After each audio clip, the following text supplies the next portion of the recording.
Après un tour, Caleb ne pouvait s'empêcher de revenir vers la folle. Arrivé chez Caleb, il lui montra la salle de bain. « Va te rafraîchir », lui dit-il. Il lui donna un t-shirt et un short après le bain. Amira se lava calmement. Lorsqu'elle sortit, elle était propre et posée. Elle n'avait plus l'air folle. Elle ressemblait à une jeune femme normale. Caleb réchauffa de la nourriture au micro-ondes et la lui servit. Elle mangea lentement. Elle avait très faim. Après qu'elle eut fini, Caleb s'assit et la regarda. « Puis-je te poser quelques questions ?» demanda-t-il. Amira hocha la tête. « Comment t'appelles-tu ?»« Je m'appelle Amira. »« D'où viens-tu » Elle lui parla de son village, Ndamora. Caleb fit une pause. « Quelle est la dernière chose dont tu te souviens avant de devenir folle ?» Amira resta silencieuse un moment. « Mon père doit être inquiet, » dit-elle.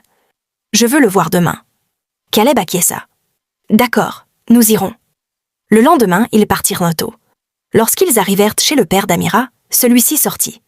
À la seconde où il la vit, il se figea. Puis il courut vers elle. « Ma fille !» cria-t-il en pleurant. Il la serra contre lui. « Tu vas bien ?»« Ma fille, tu vas bien ?» À ce moment-là, sa belle-mère sortit de la maison. Son nom était Dame Corina. Quand elle vit Amira, son visage changea. Soudain, elle se mit à crier. « C'est moi !» cria-t-elle. « C'est moi qui suis responsable de sa folie !» Les gens se rassemblèrent. Dame Corina commença à enlever ses vêtements. Elle courut hors de la cour en hurlant. Elle était devenue folle. Caleb resta là, choqué. Amira serrait son père. Tout devint silencieux. Des années auparavant, Dame Corina était allée voir un féticheur. Elle croyait qu'Amira prenait toute l'attention de son mari. Elle était jalouse, amère. Elle voulait l'écarter. Le féticheur l'avait prévenue. « Cette fille a un cœur innocent. Si tu insistes pour la rendre folle, il y aura des conséquences. » Mais Dame Corina refusa d'écouter. « Je m'en fiche, fais-le. » Le féticheur prépara le charme. Mais avant de le lui remettre, il dit une dernière chose.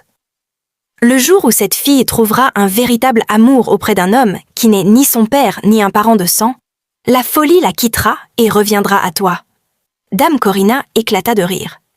Qui tomberait amoureux d'une femme folle? Et c'est ainsi qu'Amira perdit la raison.